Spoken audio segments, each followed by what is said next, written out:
Hi అండి. Welcome to Daksha vlogs. అందరూ ఎలా ఉన్నారు? ఈరోజైతే గనక ఎంతో టేస్టీగా ఉండే పన్నీర్ మసాలా కర్రీ అండి. అది ఎలా చేయాలి వీడియోలో చూపిస్తున్నా. నేనైతే 200 గ్రాముల పన్నీర్ తీసుకున్నానండి. చూస్తున్నారు కదా, ఈ విధంగా చిన్న చిన్న పీసెస్ కింద కట్ చేసుకోవాలండి. మనకి ఏ విధంగా పెద్దగా కావాలంటే పెద్దగా, చిన్నగా కావాలంటే చిన్న సైజులో మనం కట్ చేసుకోవచ్చు. ఈ విధంగా పన్నీర్ ముక్కలన్నీ కట్ చేసుకొని దీనికి కావాల్సిందల్లా ఏంటంటే చిన్న బౌల్ తీసుకొని దాంట్లో కారం, పసుపు, ఉప్పు, ధనియాల పొడి ఇవి వేసుకొని మొత్తం అంతా బాగా కలిసేటట్టు బాగా కలుపుకోవాలండి. ఏంటంటే పన్నీర్కి ఇవి ఎంత మసాలా పట్టిస్తే కనుక చక్కగా వేగుతున్నప్పుడు చాలా పన్నీర్కి బాగా పడుతుందండి మసాలా అనేది.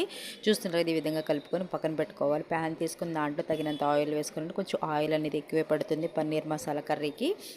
ఈ విధంగా చూపించిన విధంగా దోరగా వేయించుకొని పక్కకు తీసేసుకోవాలండి. మిగిలిన ఆయిల్లో దీనికి కావాల్సింది చీలికలుగా ఉల్లిపాయలు కట్ చేసుకోవాలి. టమాటాలు కూడా చీలికల కింద కట్ చేసుకోవాలండి. కట్ చేసుకుని ఉల్లిపాయ ముక్కలు కూడా వేసేసుకొని దోరగా వేయించుకోవాలండి. బాగా వేగాల్సిన అవసరం లేదండి. టమాటా ముక్కలు కూడా వేసుకొని ఒక 2 మినిట్స్ మాత్రం వగ్గించుకుంటే సరిపోతుందండి. దీంట్లో కొంచెం జీడిపప్పు వేసుకుంటే కనుక మన గ్రేవీకి బాగా తోడ్పడుతుంది.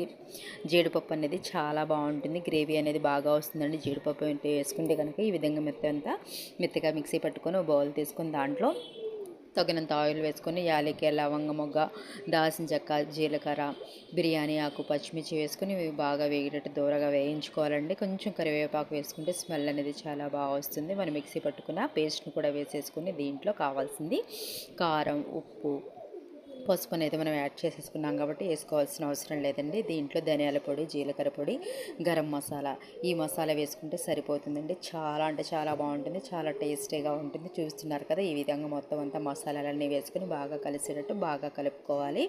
బాగా అయితే అడుగంటేస్తుందండి, లైట్గానే అడుగంటుతుంది. పేస్ట్ అనేది మెత్తగా ఉంటుంది కాబట్టి, సాఫ్ట్గా ఉంటుంది కాబట్టి అడుగు మాత్రం కంపల్సరీ అంటుకుంటుందండి.